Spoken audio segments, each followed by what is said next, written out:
Bueno, muy buenos días y pues me agrada mucho compartir con ustedes unas ideas en este rato. Yo creo que ya con lo que adelantó el profesor Jaime Bedoya, pues así biográficamente, puedo pues como entrar más directamente. Yo en cuanto a la formación académica, a mí sí me gustaría también señalar que él hizo el doctorado con Nathorp en 1992, que en esa época era un neokantiano muy eminente, y en el 29 se habilitó con Martin Heidegger. En Alemania existe una cosa ya de mucha tradición, y es que realmente el doctorado allá casi que es como quien dice la formación básica. Digamos que uno con el doctorado en la universidad de pronto le pueden dar un curso, un seminario, pero digamos tener cátedra no puede. Para eso se necesita la habilitación, que es como quien dice un segundo, doctorado. Y en cuanto a la carrera académica, Gadamer comenzó su carrera académica como profesor en Leipzig de 1937 a 1947. O sea que siendo rector en Leipzig prácticamente le tocó la Segunda Guerra Mundial y le tocó del 45 al 47 pues estar bajo el régimen, pues esa zona la ocupó la Unión Soviética y a él pues como quien dice le tocó lidiar allá con el Partido Comunista en la dirección de la universidad, que fue una cosa muy difícil porque el Partido Comunista fue muy agresivo pues para manejar absolutamente todas las instituciones. En el 47 lo llamaron a Frankfurt. Yo diría que en esa época Gadamer fue uno de los que estimularon, por ejemplo, la presentación pública de Habermas, pues que en esa época era muy joven. Cuando en el 49 no existía todavía el muro de Berlín, se construyó en el 51, y en el 49 fue llamado a Heidelberg y prácticamente en Heidelberg permaneció hasta su muerte en el 2002.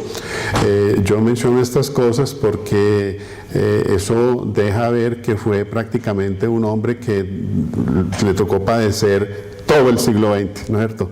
No fue soldado en la Primera Guerra porque era muy jovencito, pero ya le tocó la Segunda Guerra. Él padeció a los 22 años poliomielitis, quedó con una debilidad en una pierna pues que lo aquejó de por vida, y yo creo que por eso no lo enfilaron tampoco en la Segunda Guerra Mundial, y pudo trabajar pues como profesor en esa época en Leipzig.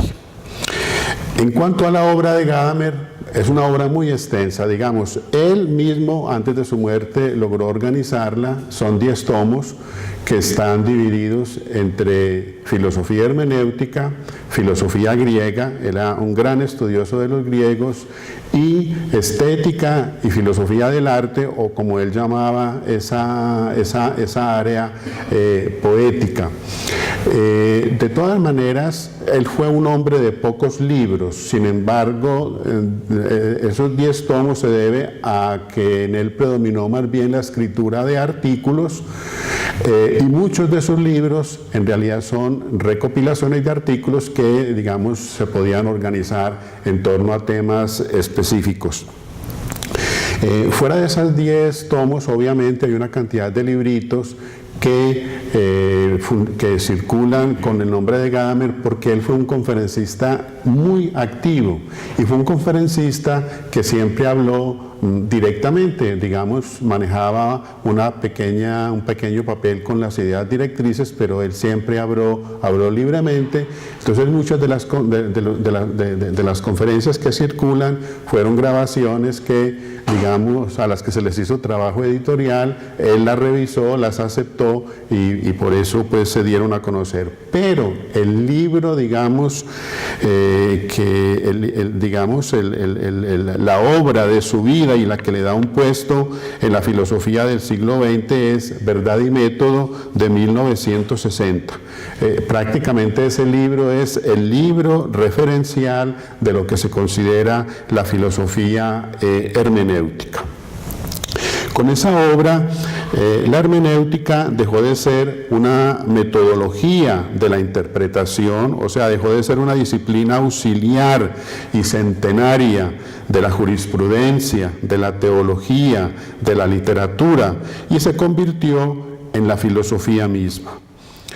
Esa paridad en que Gadamer pone en el título verdad y método, o sea, ambas en un plan de igualdad, conlleva una crítica a la prioridad del método que el espíritu cientificista había impuesto hasta ese momento en el desarrollo del siglo XX y que había convertido a la filosofía en teoría del conocimiento. Si no era teoría del conocimiento, era una filosofía, como quien dice, de segunda clase, como quien dice los temas de la ética, de la metafísica, de todos esos temas de la psicología que habían sido tan tradicionales en la filosofía, estaban completamente desacreditados.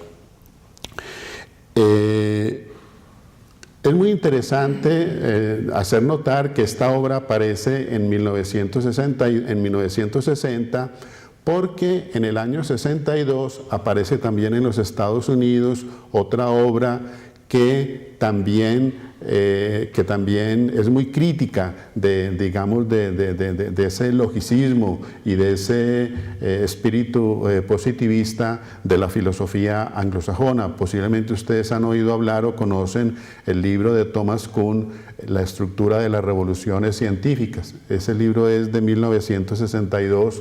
O sea que es como una época en la que se está revisando en ambos lados, tanto en Europa como en Norteamérica, ese paradigma cognitivo y sobre todo logicista de la filosofía. Digamos, así como la filosofía hermenéutica vuelve otra vuelta a darle validez realmente a las preguntas que le interesan al hombre y no meramente a los lógicos, ¿no es cierto? Igualmente también Thomas Kuhn tiene mucho que ver con ese paso de la filosofía norteamericana que se había concentrado en el análisis lógico del lenguaje y la hace pasar al análisis del lenguaje ordinario, donde también aparecen con el lenguaje ordinario realmente las preocupaciones del hombre cotidiano.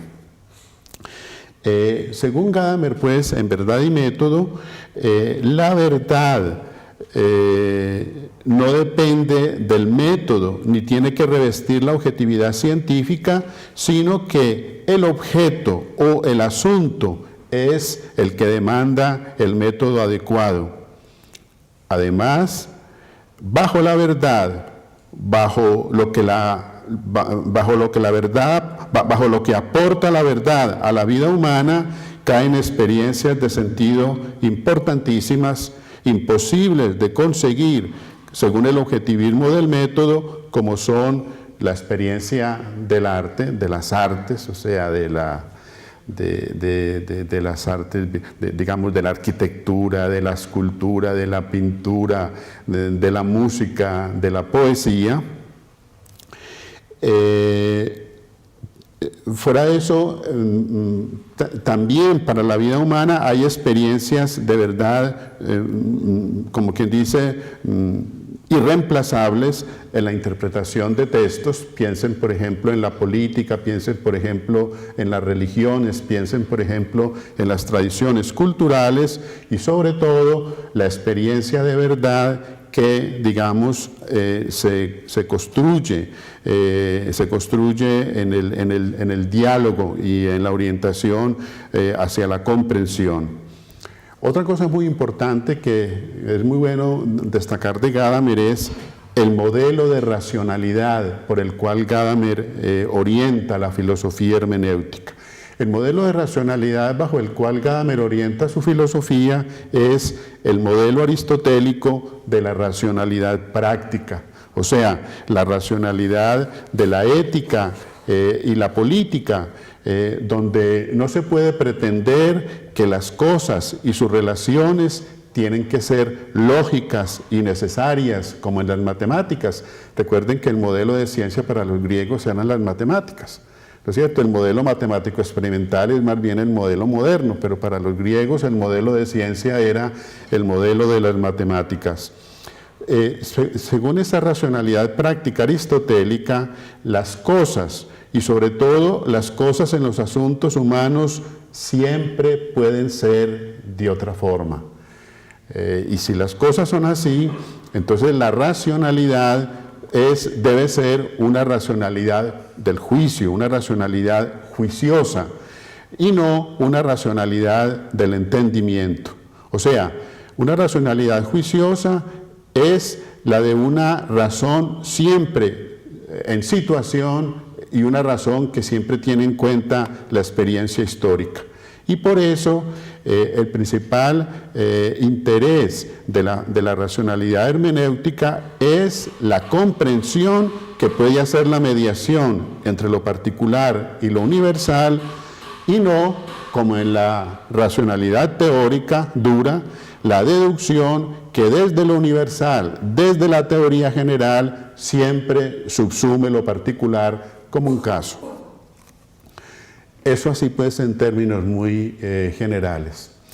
En cuanto a Gadamer y la medicina, en los largos años que Gadamer pasó en Heidelberg, Gadamer siempre mantuvo una relación muy amistosa con la comunidad académica de la Facultad de Medicina y de las clínicas. Participó como conferencista en muchos de sus eventos.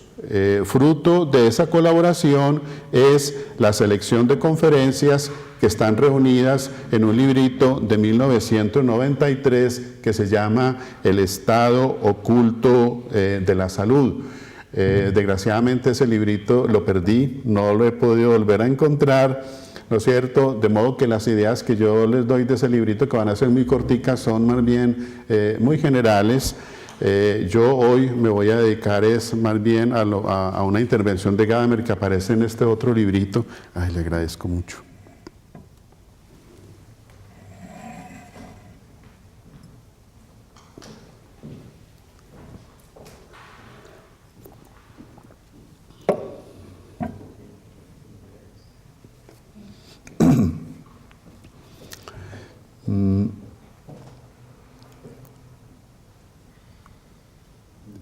En ese librito de El Estado Oculto de la Salud del 93, lo que le interesaba mucho a Gadamer era abordar el tema del cuidado de la salud y el arte de la medicina.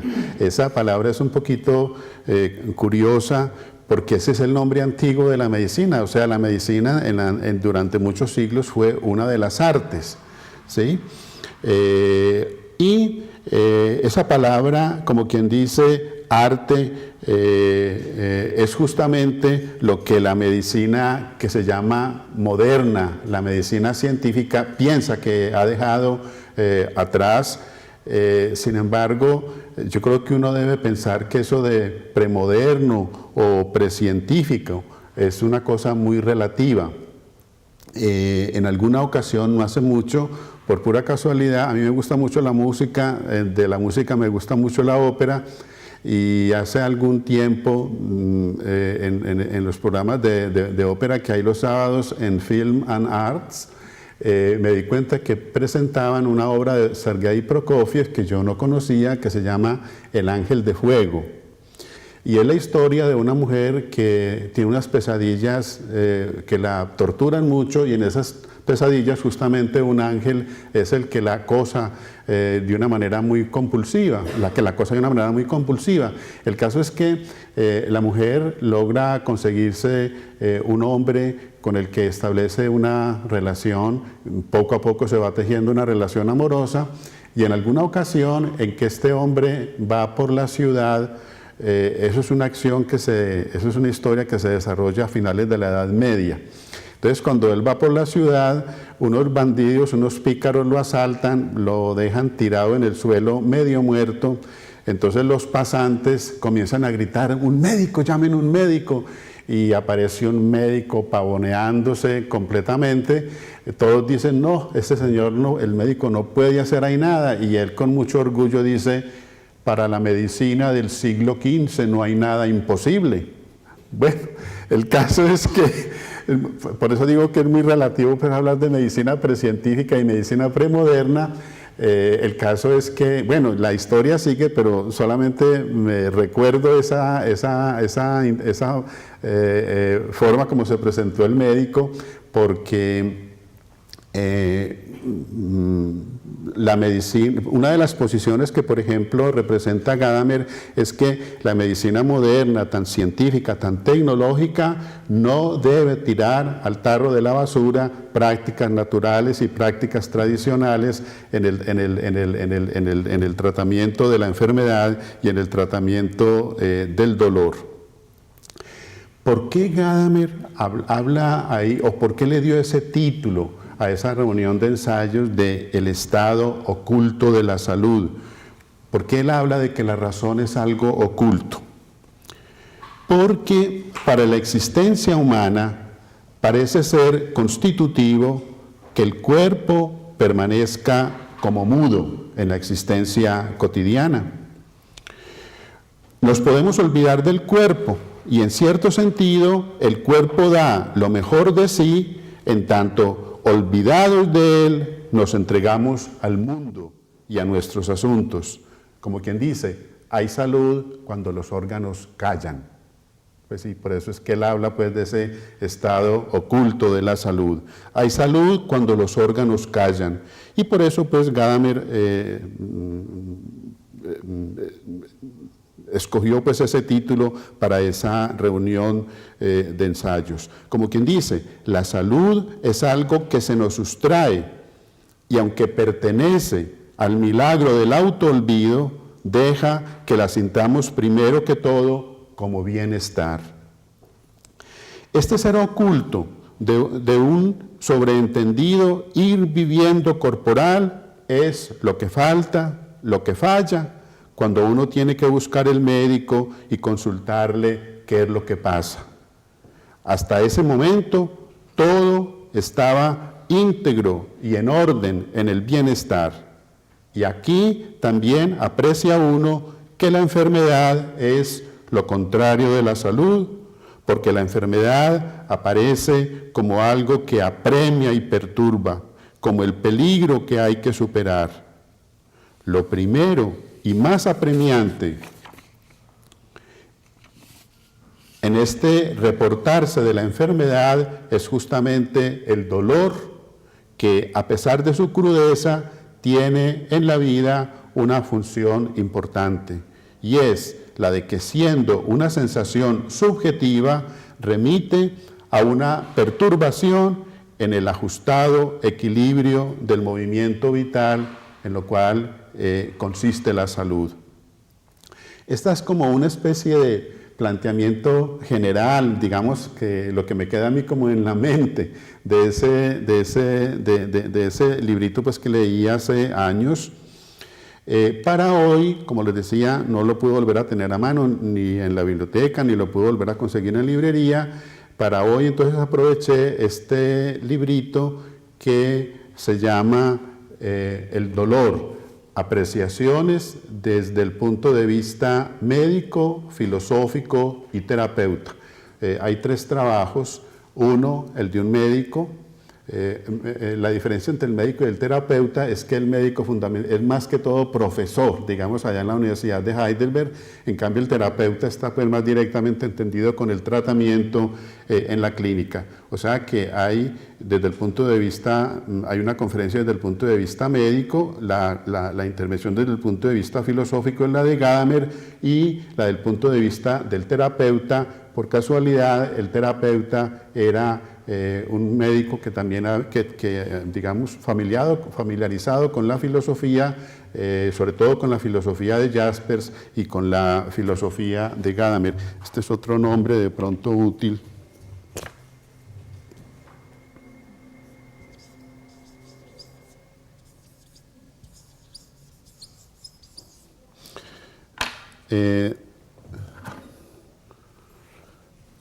incluso de Carl Jaspers, existe aquí en la Biblioteca Médica un librito que, aunque es un poco viejo, puede seguir siendo útil, y se llama La práctica médica en la era tecnológica. No sé si lo conocen.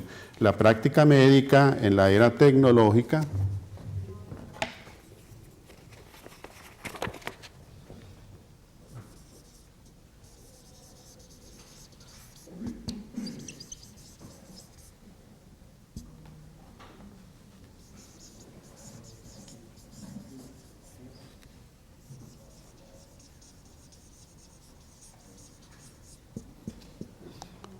Incluso el número de catálogo es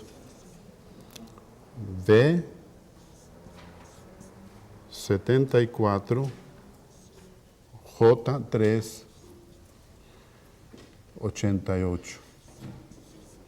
Lo digo es porque está aquí pues en la Biblioteca Médica y de pronto pues les puede interesar.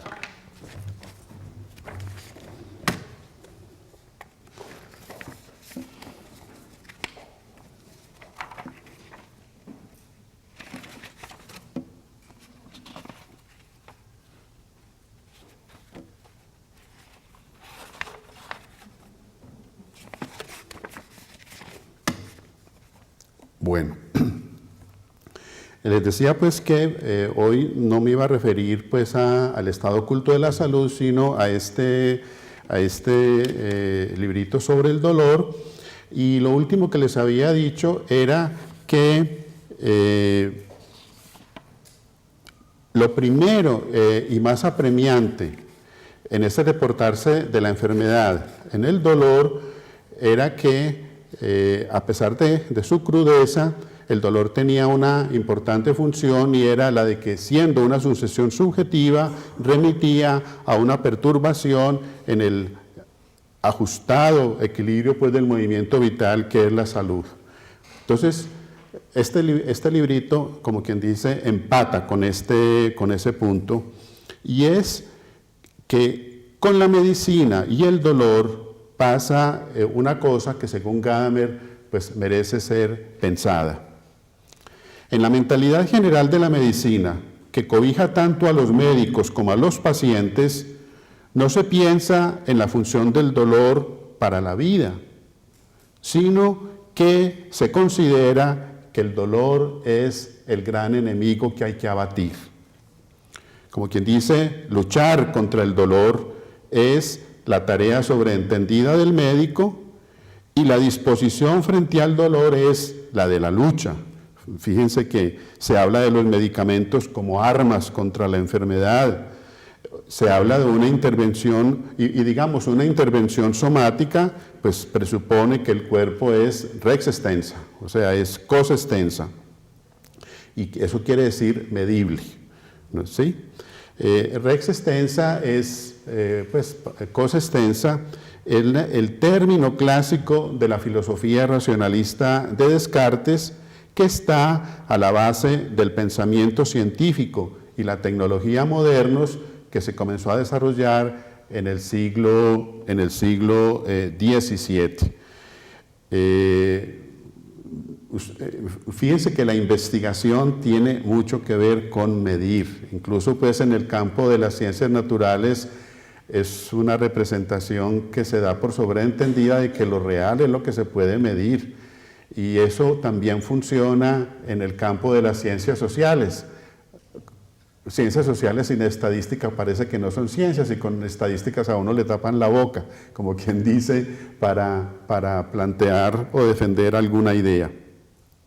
En fin, esta posición de Gadamer no es la de desconocer la ciencia y su capacidad tecnológica, sino de llamar la atención sobre un extravío al que puede conducir esta manera de pensar, y es el de creer que se puede hacer todo. Por ejemplo, como cuando el cirujano dice que eso lo quitamos de en medio. La soberbia ideológica de la tecnología es que si se puede, se debe. Esa es como la base, pues, que funciona en esa manera de pensar. Pero si el hombre auténtico no es solo científico y técnico, sino que es también un ser moral, también debe pensar y ser consecuente. Aunque se pueda, si no se debe, no se hace. Que eso es una cosa muy diferente. Por ejemplo, en esa mentalidad del si se puede, se debe, ahí no se necesita la voluntad, basta la inercia. En cambio, para lo segundo, se necesita la voluntad, y con la voluntad, la razón humana y los valores que hacen humana y digna la vida. Frente a esta soberbia tecnológica, hay algo de lo que debiéramos aprender, que la enfermedad y la muerte le marcan fronteras a lo que se puede hacer, que no todo es factible. Por eso, plantea Gadamer, la experiencia del dolor no se agota en su objetivación como el síntoma de un caso que hay que superar lo más pronto posible, pues con ello se impide experimentar de antemano lo que la enfermedad le aporta al hombre para la comprensión de la vida. En el dolor hay como dos posibilidades.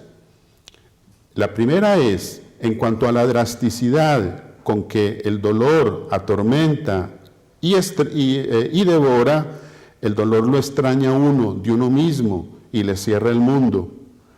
Hay pacientes a los cuales el dolor los hace caer en un estado de completa incapacidad, como si solo fueran cuerpo doliente, pero sin vida y sin ánimo para nada. Pero también hay en el dolor otra posibilidad, y una posibilidad bien positiva, cuando al no poderlo hacer desaparecer, se lo internaliza y el paciente aprende a vivir con la enfermedad sin que le haga desgraciada la vida y quizá la ame más. En este caso, el paciente se sintoniza con la medicina, se convierte en sujeto del tratamiento. En este caso, médico y paciente pueden conversar. En este caso, la constitución psicosomática del dolor, y no ese énfasis en que el dolor es meramente somático, al hacerse consciente, se convierte en una tarea de vida. Esta es una posición muy discutida. Aquí, por ejemplo, el librito trae como quien dice, una parte de la discusión que se llevó a cabo después de la conferencia, y obviamente había médicos que coincidían con ese planteamiento de Gadamer, sobre todo los que tienen formación psicoterapéutica, ¿no es cierto? En cambio había médicos completamente contrarios a esta posición. Y yo personalmente pienso que esta posición de Gadamer tiene que ver mucho con la propia experiencia de su vida, que un poco enseguida les hablo sobre eso. En esta consideración sobre el dolor, Gadamer abordó en primer lugar una cuestión, y es de que tiene sentido preguntarse cuándo percibimos, digamos, para saber qué es el dolor, tiene sentido que uno se pregunte cuándo percibimos conscientemente el dolor por primera vez. Y aquí viene una primera pregunta. Cuando pegamos excúsenme la palabra porque es muy coloquial, cuando pegamos el berrido en el momento del parto, ¿eso es expresión de dolor? En realidad no se sabe. Lo que sí se puede afirmar es que se trata de una reacción peculiar y muy violenta, sobre todo una reacción de mucha energía a la que la increíble, inimaginable modificación del mundo, digamos, le hace arrancar al recién nacido, a la criaturita, ese grito. Es una indicación de que con ello comienza la vida, con ese grito y esa explosión de energía en la cual juegan un importante papel las extrañezas y el dolor. Y uno no puede saber qué es lo uno, qué es lo otro, hasta dónde llega lo uno o hasta dónde llega lo otro. Gadamer dice, aquí percibo yo cómo en el grito del nacimiento hay ya una primera indicación al diálogo con ese otro que uno nunca ha visto, la propia madre o el médico, o el partero, pues, o la partera. La medicina moderna está inextricablemente comprometida con la lucha contra el dolor, pero eso no debe hacernos olvidar que la liberación de los fuertes dolores ha pertenecido también a experiencias de la vida humana, y eso nos lo enseña la misma naturaleza. Por ejemplo, yo no sé si ustedes emplean la palabra agujetas. Lo que pasa es que en alemán la palabra es Muskelkater, y esa fue la traducción que yo encontré. Las agujetas son, como quien dice, esos dolores que produce pues una actividad física intensa, o digamos movimientos inusuales. ¿Por qué es interesante prestarle como atención a esa experiencia tan sencilla?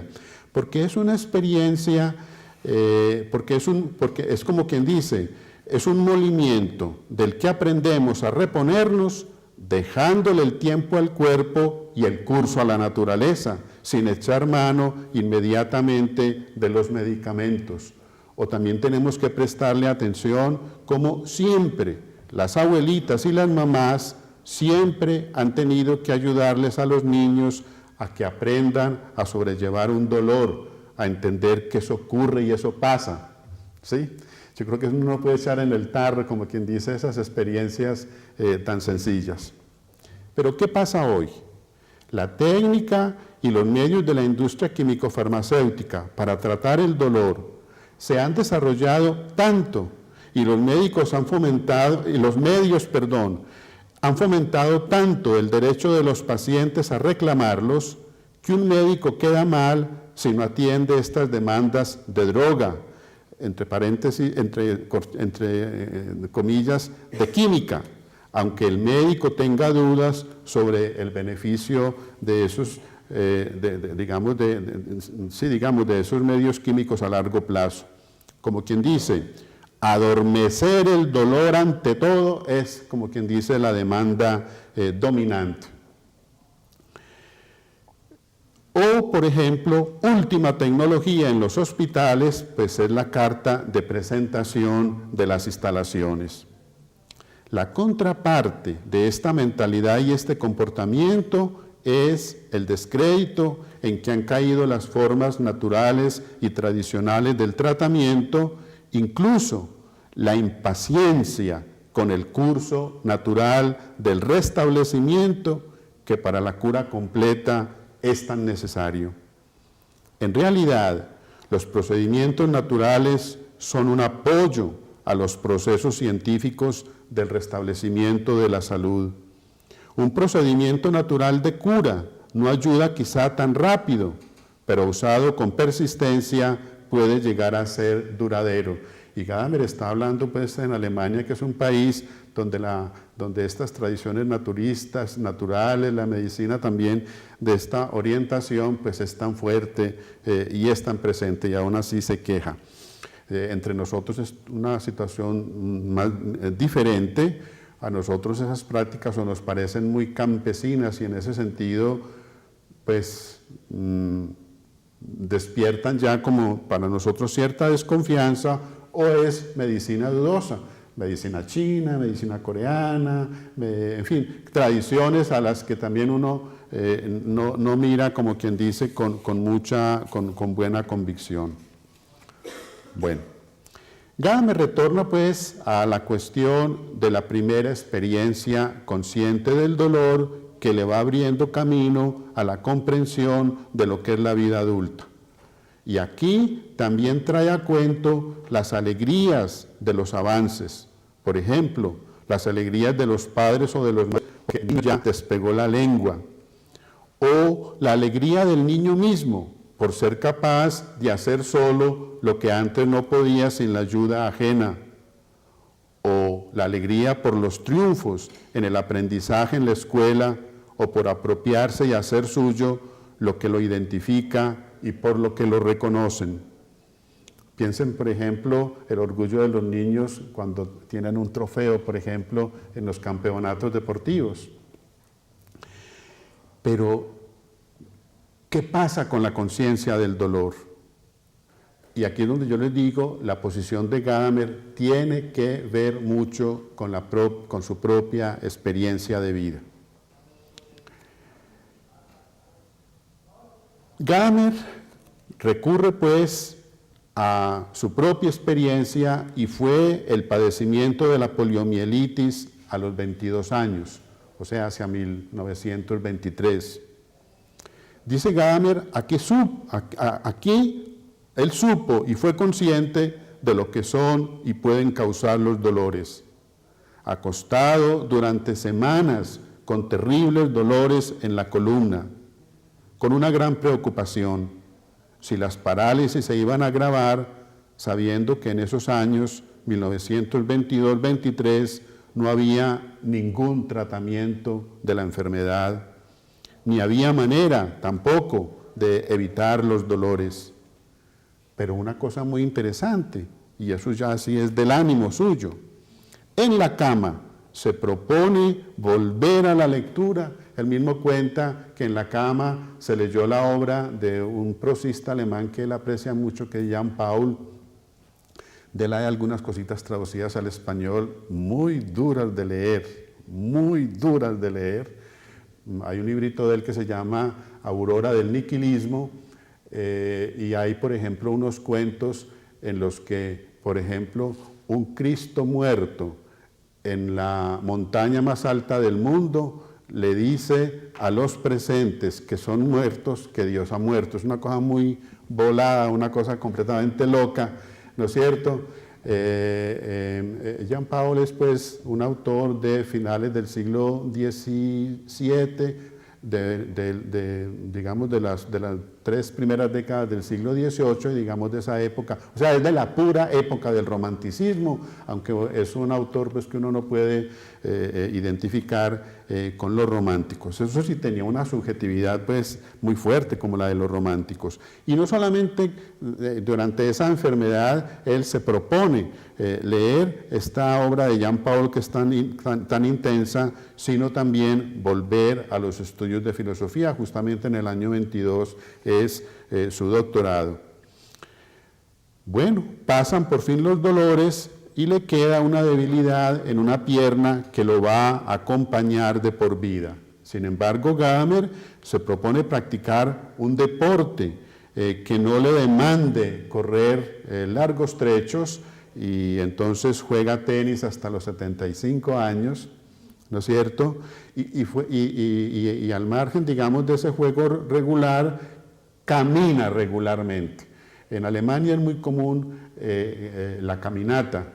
Los pueblos, generalmente las ciudades no son grandes, los bosques son muy bien tenidos, muy bien señalizados, y jóvenes y viejos, mujeres y hombres caminan muchísimo, ¿no es cierto? Eso es una cosa muy extendida allá. Cuando ya, por ejemplo, no puede seguir jugando, de todas maneras, no deja de practicar en la bicicleta estática en su casa. O sea, cojeaba y se ayudaba de un bastón, pero nunca desfalleció para caminar.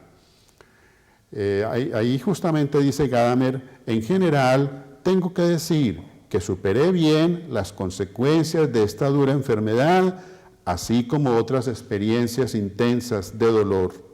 Son esas experiencias las que lo sensibilizan a uno para el dolor, sobre todo si éste no nos deja dormir. Y comenta también Gadamer que a él lo aterroriza meramente pensar en los enfermos que tienen que pasar la noche en vela por los dolores, que apenas si duermen unos momentos al despuntar la mañana, y por eso, como agradecido de la vida, afirma que lograr tener un buen sueño es una condición básica para soportar el dolor sin desesperarse.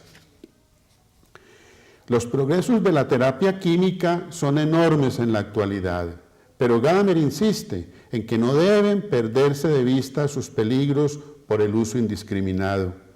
Él mismo era hijo de un químico reconocido, quien hizo aportes en la investigación de los alcaloides. Por ejemplo, el padre de Gadamer siempre vivió como con cierta incomodidad porque justamente en su área de investigación, los alcaloides, se pudo desarrollar una droga para el tratamiento de la diabetes, pero ese desarrollo, digamos, ocurrió después de que su propia señora, o sea, la madre de Gadamer, hubiera pues muerto sin poder ser debidamente atendida.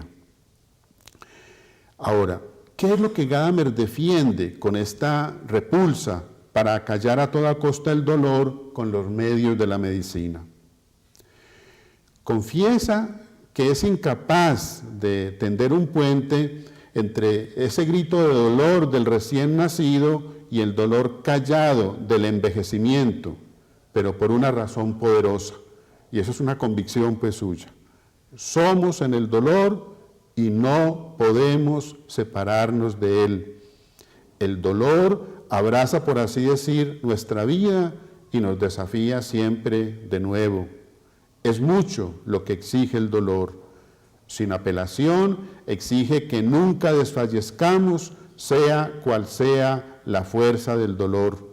Quien logra manejar esto, llega a olvidarlo. Yo ahí hago una traducción de la palabra verwinden, que realmente me cuesta mucho, no sé, pero verwinden es olvidar, pero también es, por ejemplo, cuando una herida cicatriza, como quien dice, deja de crear problemas y cosas por el estilo. En fin, dice Gadamer, el que logra, como quien dice, internalizar el dolor y hacerlo como tarea de la vida, llega a ser, como quien dice, maestro, llega como quien dice, a manejar el dolor. Él dice, es una cosa maravillosa de la vida que uno olvide, que pueda olvidar, que precisamente lo más valioso lentamente se extingue o se consume.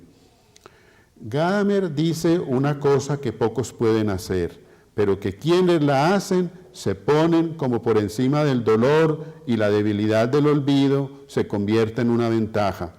El dolor da la posibilidad de que al uno defenderse de él, está bien, lo ataca, si uno se entrega a lo que a uno le da como plenitud, lo que a uno le llena la vida.